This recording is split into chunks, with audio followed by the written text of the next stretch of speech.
Hi friends, welcome to ஆஜே universe. இந்த வீடியோவில் பாலிலிருந்து சாஃப்டான பன்னீர் எப்படி செய்யலான்னு பார்க்கலாம். வாங்க வீடியோக்குள்ளே போகலாம். ஃபஸ்ட்டு 1 லிட்டர் பால் எடுத்துக்கோங்க.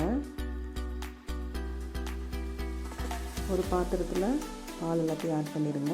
மீடியம் ஃப்ளேமில் ஹீட் பண்ணுங்கள். இந்த டைமில் நம்ம லெமன் ஜூஸை ரெடி பண்ணி வச்சுக்கலாம்.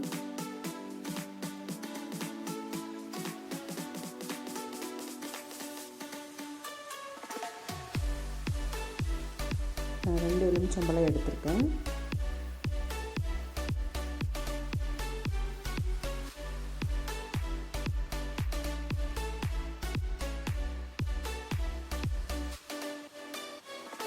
பால் இப்போ கொதிக்க ஆரம்பிச்சிருச்சு. இந்த ஸ்டேஜில் நம்ம ஆல்ரெடி புளிஞ்சு வச்சுருக்க லெமனை எடுத்து இது கூட ஆட் பண்ணிடலாம்.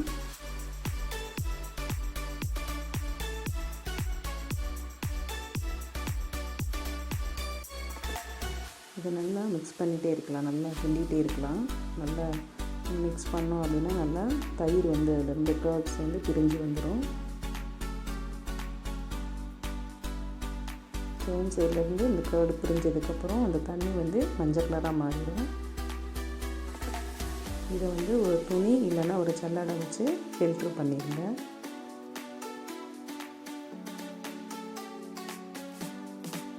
இந்த ஃபில்ட்ரு பண்ணால் கர்ட் எல்லாத்தையும் ஒரு கிளாத்துக்கு ஒரு துணியை விரித்து அந்த துணிக்கு மாற்றிடலாம்.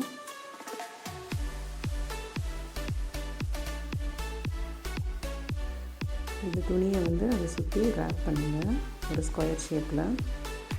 இதுக்கு மேலே ஒரு வெயிட்டு, எனக்கு வெயிட்டு கிடைக்காதனால நான் ஒரு ஸ்டோன் யூஸ் பண்ணியிருக்கேன். நீங்கள் ஏதாவது வெயிட்டாக இருக்கிறத தூக்கி ஒரு மேலே வச்சிடலாம். ஒரு 1 ஹவருக்கு அப்புறம் நீங்கள் அதை எடுத்து பார்த்தீங்க அப்படின்னா நல்லா ஃப்ரெஷ் ஆகி அதை வாட்டரெல்லாம் போனதுக்கப்புறம் உங்களுக்கு ஒரு ஸ்பான்ச்சான பன்னீர் ரெடி ஆகிடும். அது வேணுன்ற ஷேப்பில் நீங்கள் கட் பண்ணிக்கலாம். இந்த வீடியோவை ட்ரை பண்ணி பாருங்கள், கமெண்ட்ஸ் போடுங்க. தேங்க்யூ.